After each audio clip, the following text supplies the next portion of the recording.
So I'm Laura Nobles, sorry, as Dan said, and I've been in marketing and PR my whole career, in med tech primarily since the early 2000s, and I've got a PR and marketing services agency that works with a lot of med tech companies. And the topic of our presentation today is communication culture and the M&A exit. And the reason I've selected this topic is because I've been through a lot of successful marketing campaigns with companies, some of them become acquisition targets.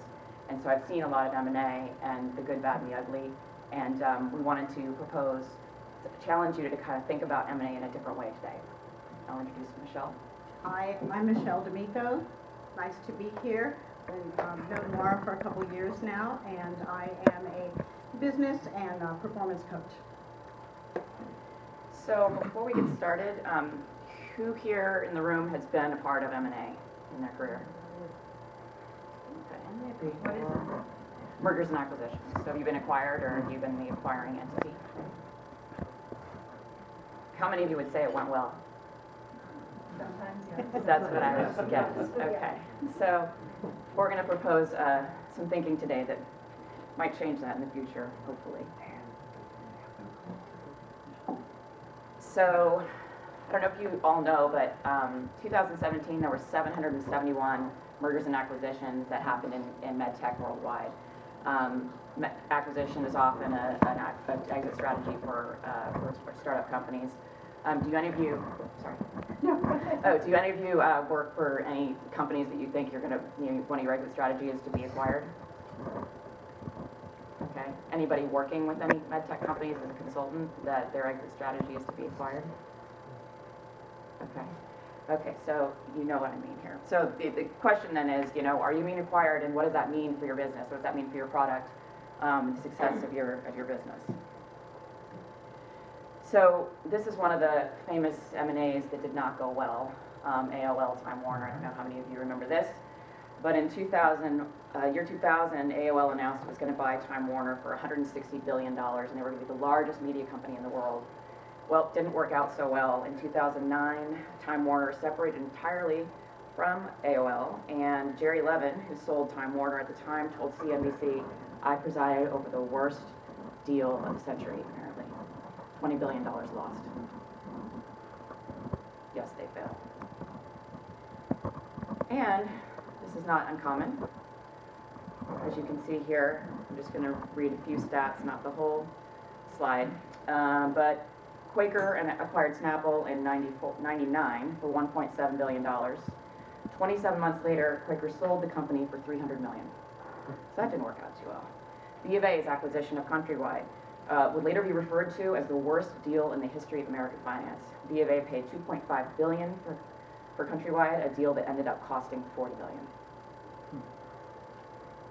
Daimler-Benz and Chrysler. In '98, Daimler-Benz bought Chrysler for $36 billion rather. Chrysler's focus on accommodating customers with lower incomes did not mesh with the luxury car model. So let's see here. In 2007, Daimler-Benz paid $650 million to Cerberus Capital Management to sever ties with Chrysler. So you can see that, in fact, 70 to 90% of M&As fail, according to research,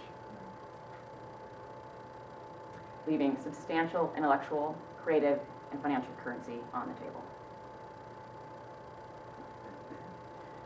So, the number one reason for M&A failure, anyone want to venture a guess? Culture. Culture. Smart. Yes, culture clash. So M&A is like a marriage, right? It's really an arranged marriage. There's no love in the beginning. So the issues really start day one. For any of you who've been through this or have clients who go through this, the executives announced what had been a hush-hushed M&A. Employees act excited, but fear ripples through both companies. And everybody wants to know, what does this mean for me? And these issues continue to grow. And once they start, the domino effect can be impossible to stop.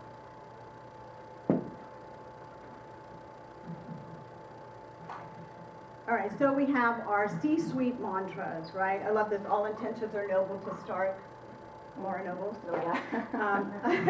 So we have our C-suite mantras. We want our key leaders to drink the Kool-Aid, right? We want them to drink the Kool-Aid. We want them to tell everybody, this is going to be great. This is going to be great for everybody. We know that culture is key. We're here to help you, you know, be successful and all the good things, all the Kool-Aid, right? It's important that they drink it. This is their game face, okay? So they got to put the game face on for us. But what's behind the game face, right? That's the human drive towards personal safety, right? What does this mean for me, okay? Survival of the fittest.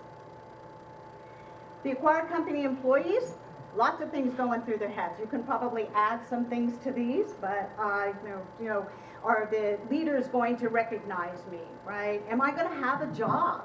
All these things start to happen immediately.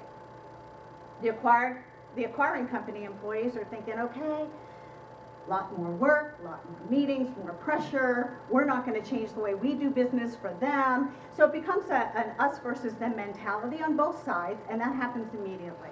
Okay? What we want to do is circumvent that us versus them mentality early on.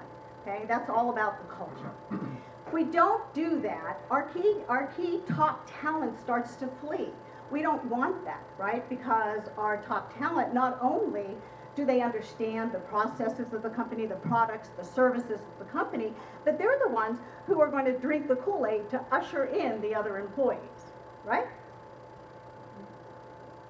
So, and then the message starts to become uninspired, right? Because you've got a new company acquiring, or a bigger company acquiring a smaller company, say in the case of a startup, and the startup is really passionate about their device, they live and breathe it, and for a bigger company that's got a huge portfolio of products, you know, this kind of gets lost in the sea of mishmash messaging. At the same time, the sales and marketing team just doesn't have that emotional connection with the product, and so oftentimes something that was really hot prior to being acquired becomes lukewarm. The objectives become very vague and very unclear. Workload becomes really intense, right? And then we start to see fear and resentment and unhappiness. So now we have a bad marriage, right? So if we don't look at these issues, these culture issues beforehand, we don't, with intention and some, you know, focus, we have a much better chance of failure, right? Revenue and profits may plummet, they may flatten. This may take years, by the way. This could be a very slow and painful death. I see someone shaking her head. Yeah. So we all know this, the definition of insanity, doing the same thing over and over again and expecting different results. Well, this is what happens when we don't pay attention to culture. And most mergers, the companies, they're not paying attention to culture, right? This is why it fails. So millions of dollars are spent trying to integrate systems, above-the-line systems like human resources, policies, procedures, IT systems, and all of those things. And during the due diligence process, where issues come to the forefront, right? I mean, that's why we do due diligence, right? To bring those issues out. The companies are focused mainly on market share, right? And profitability, which makes sense. You got to do that, okay? But if you do that at the expense of culture, then your the failure rate is much higher. It doesn't have to be that way, right? So what we're saying is pay attention to culture, right? Take some of that time during the due diligence phase, take some of that effort and some of that focus, and just look at the integration risks as well as the potential, right, for those integrating cultures. And once we do that, then we can increase our value, increase our success rate, and basically have much happier employees. So you do have a choice. This is something you want to consider. The way to winning M&A, so M&A is always a gamble, right? And trying to integrate two cultures is not easy. Think of it this way. If culture is personality, okay? And let's say I say to you, give me your top two key elements of your personality, whether, introvert, extrovert, right, whatever it is. And then I want you to change that 90 to 180 degrees, and I want you to change it right away. It would be very startling, right? Very hard to do. Now it can be done. You probably end up in therapy, but it can be done. But it takes resources. It takes time. It takes energy, right? The same kind of time and energy that the companies put into valuation and market share. So we're here to kind of challenge the norm. There are CEOs who are enlightened and actually don't do it the way we've described and kind of look at the way we're gonna explain it. But I think we need more enlightened CEOs in this regard as M&A continues to pick up in consolidation in the industry. So as Michele was saying, during M&A, competing priorities keep the C-suite from being able to focus on culture and communication. I mean, really, if you think about these big mergers and acquisitions, what they're concerned about is, operations, finance, all of that. Very little thought goes into culture and communication, and even if it does, these same executives don't have time to focus on that area at the same time. And time is finite. These things happen so quickly. So our proposal, whether it's us or someone else, seek outside objective expertise to help you through this process early. So before the deal's even closed, the suggestion is to bring in an external and, importantly, unbiased task force of culture and communication experts responsible for creating a new culture. And the reason that I wanted to share this today, Michele and I, was that, we talk about product marketing and product launches, and we've had a lot of really great speakers today on how to market and sell your product. But, once you've had success and maybe somebody wants to buy you, this really becomes important. And communication and culture really go together, because without good communication, you don't have good culture. So this task force would help you get it right from day one, or before day one, really. So the agenda for this task force, again, unbiased, everybody wins. And the first step is an honest conversation about why this M&A is taking place. I mean, some of those examples I gave you, maybe the premise going into the M&A was not accurate, right? And you discover that post-haste. Or neither side really had real clarity on why the M&A was happening, and that happens. So what do both sides want to accomplish? And this is a quote I like to attribute it to my serial entrepreneur father: if you don't understand it, you can't manage it, and that's for sure. So working with leaders and cross-functional teams, this task force creates the facilitation, of a new culture where you look at similarities and you discard things that aren't working. You respect the differences, you discard things that aren't working, and you keep the things that are. So actually that last slide reminds me of, I don't know if you all remember the PricewaterhouseCoopers-Lybrand merger. Happened a long time ago, but it was wildly successful then and now. And there's a great story. I happen to know some people who were there during the merger, and it's a great story about culture there, bringing those two cultures together. Pricewaterhouse, I don't know if you know, but Pricewaterhouse was very stodgy, very buttoned down, right, or button up, is that right? Suit and tie all the time, all the way. Coopers and Lybrand were much more laid back, as laid back as an accounting firm can be, but they were much more laid back than Pricewaterhouse. So coming together, it was a huge merger, and everybody was very nervous. A lot of anxiety about, okay, who's going to dominate? They're going to be Pricewaterhouse, going to be Coopers-Lybrand. Who's going to dominate them? So there was a lot of anxiety. They brought in an outside consulting firm to facilitate the merger, and after months and months and months, of course, of working with both sides, they brought together the C-suite and the top brass, everybody, to present their findings. One of the consultants stood up and he said, what I want to do first is I want to give you my impressions of both companies. And he started out by saying, Pricewaterhouse, they starch their underwear. And he said, in Coopers and Lybrand, they don't even wear underwear. And at that point, everybody started laughing, and it really felt like, oh my gosh, okay, they're talking about it. Okay, we know that they understand that there are two very different cultures coming together. And many of the people who were present that day say that that was a turning point for them. Okay, it was a pivotal moment. And then, of course, they followed that up with brand new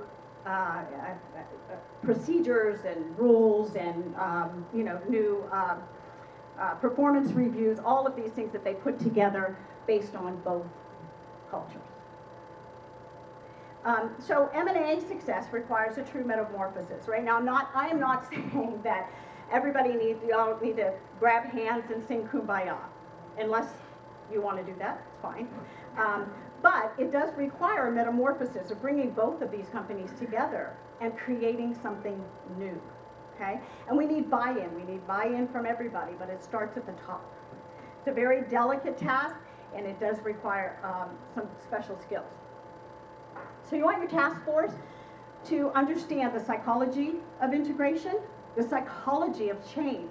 We don't like change. Human beings, we do not like change, and so we resist it. And resistance is inevitable, okay? It really is whenever there's a disruption or a change, and M&A is a disruption. So we want somebody who understands, or people who understand the psychology of that change for people.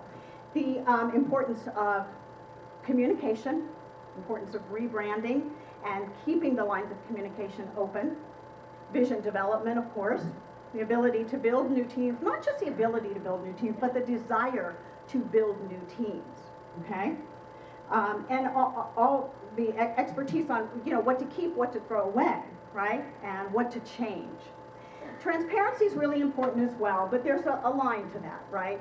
Because top brass is only going to be so transparent. But as much as you can be, transparency is going to be really important for your employees. So it takes at least a year of dedicated culture and communication facilitation. I say about 18 to 24 months, but it takes at least a year, okay? Just like the due diligence and all of the other, right, all of the other aspects, culture is very important. Think of your culture as it's the collective patterns of your values, the behaviors, right, and even the unwritten rules of your organization, right? And so what we want to do, the goal is to bring it all together, find some cultural cohesion, right? Takes effort, takes time, and ultimately, if you look at, you know, your culture really is your secret sauce, right? Your competitors, they can potentially match your product, they can match your service, but there is nobody, no organization who has your culture. So this is your secret sauce. This really can be your greatest strategic asset.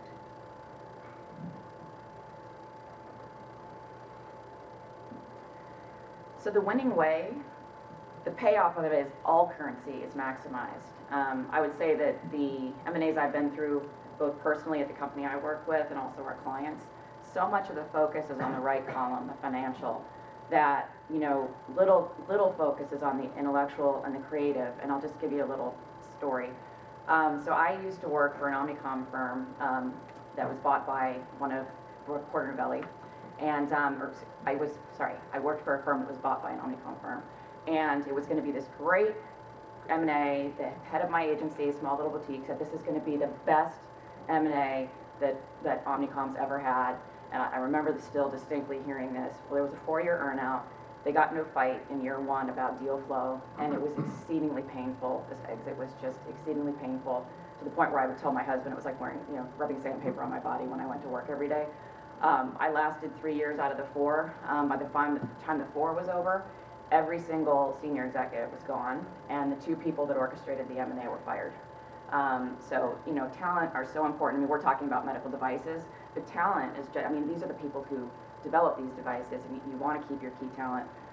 Similarly, the creative, you know, X factor, we've counseled clients in the past when going through M&A, you know, depending on what the situation looks like, to work with the parent company to maybe create what I think is really smart, a Google X model, where, you know, if the sizzle factor really can't exist in the larger labyrinth that I like to call the Borg for your Star Trek fans, you will be assimilated. You know, maybe it makes sense to keep them separate. Zappos is a great example that, you know, Jeff Bezos let them keep their culture and kind of left them alone. And I was talking to a girlfriend about this the other day, and she said, "You don't even know Zappos was owned by Google, or by Amazon rather." So there are different ways to do it, but the bottom line is, you know, it's not all about finance. I mean, people and creativity are as important to the bottom line as anything else. So at the same time, you know, you keep those things, you get rid of the bad things. So why go here? Look at those numbers. When you can be here. So I talked about Zappos. You know, of course, Amazon owns everything now, so, you know, it's only one part of their $1 trillion valuation, but that was a good success story. PricewaterhouseCoopers that Michele talked about, you know, the combined value in '98 was 15.3, now 41 billion.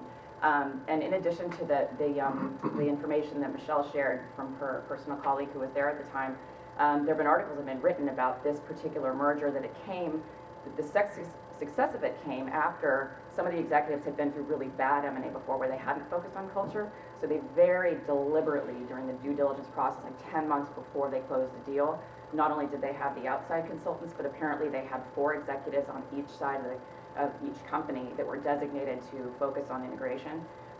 So it can be done well, and we think this is the new model. So for any of you out there who are you know, going to be part of M&A in the future, highly suggest this, highly suggest an unbiased external task force. Michele and I are up for the task. But we propose a better way.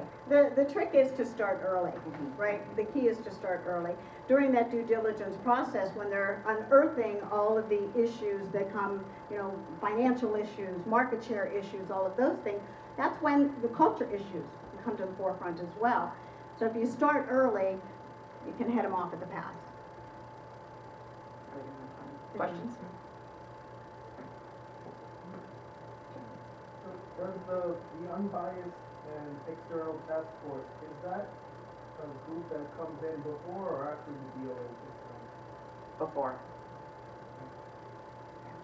Because typically you need buy-in that this is the way to do it. By the time the deal's closed, they may be off into the old way.